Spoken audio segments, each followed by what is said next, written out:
as the gopis are, they're standing looking at Krishna. We're standing looking at Krishna also.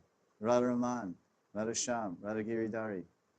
Why are you rejecting? Why aren't you reciprocating? Reciprocate. Hey, look, listen, you stubborn one. You pick up your Govardhan Shila. You stubborn one. Durvagraha. Why don't you promised, you said on the Gita, Yayatamam Prapadyante, that you reciprocate. I mean, I'm giving everything.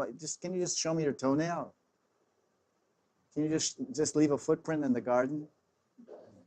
So I come out one day and it's not Haridas, it's not mine.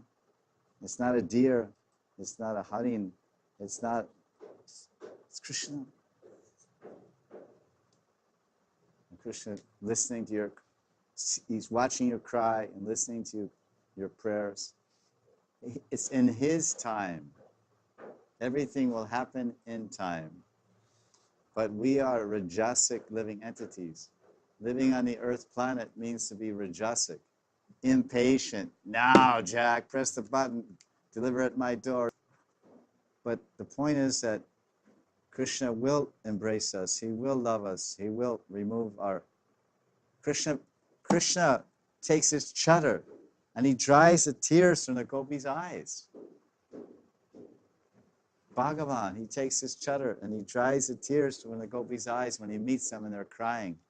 In chapter 31, after they cry out the Gopi Gita, then he comes back and says, oh, you're crying.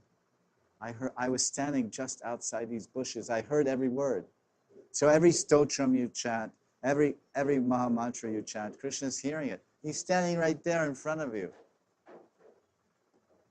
But we think, oh, he's not hearing me. In his time, he'll come. In his time, he will reveal.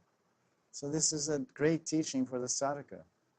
This is what you call the Adhyatmic Vichar and the Adhibhautiki Vichar and Adhidhaivik. So Adhyatmic Vichar, the consideration of the Atma, it's different means me, the Jivatma.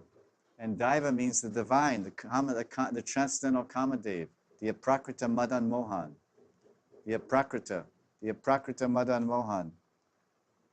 Madan is Cupid, and Mohan is the one that bewilders Cupid.